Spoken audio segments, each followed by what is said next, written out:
File 10. Listening 2. 1.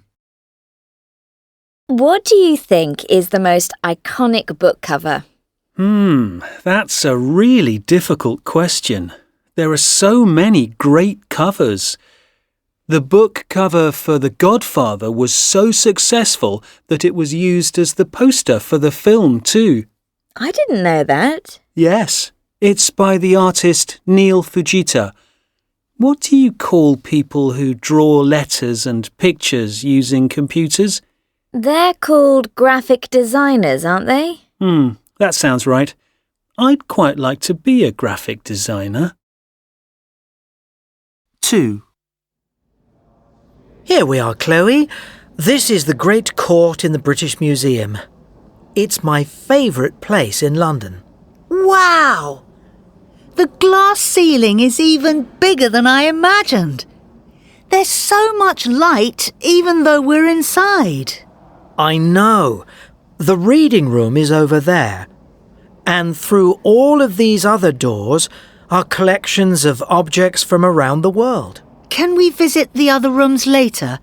I want to stay here in the Great Court. Of course. The roof was only built in 2000. There are over 3,000 panes of glass above our heads. And every single one is different. That's incredible, isn't it? Yes. I love the way the modern part of the building and the old part of the building go together. Me too. 3. Guess what? We won the prize. That's such great news. My wife is a world-famous chef. Not yet. Perhaps in a few years' time. But the restaurant is widely considered to serve the best Arabic food in town. For a chef who didn't go to cookery school and learned everything on the job, that's something to celebrate, isn't it? Yes, it is. Congratulations. 4. Do you remember the news story about the thief who stole a bucket of gold from a van in New York? Yes, he was a professional thief, wasn't he? That's right. He took things from cars and vans, but he never used a weapon or hurt anyone. The video of the robbery was everywhere on social media, but the police soon identified him and released his picture. And they never caught him, did they? Not in New York. The New York police thought the suspect had returned home to Ecuador, and they were right.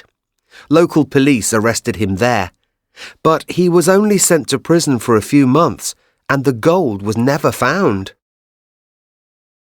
5. I love shopping in second-hand shops, don't you? Yes, but you have to know what you're doing. I don't expect to find designer dresses and handbags, for example. My aunt found a Mary Quant miniskirt in a second-hand shop once. Imagine that. I'm not sure I would want to wear a skirt that short, but the story of Quant's career is fascinating. I agree. Quant was one of the first people to make designs especially for younger people. Those girls must have felt so rebellious and free. And she taught herself to sew, didn't she? I think you're right. I know that her shop used to play loud music and stay open late. People went there to have fun as well as to shop for clothes. And her designs were worn by the coolest female musicians of the 1960s. Fashion and music, my two favourite things.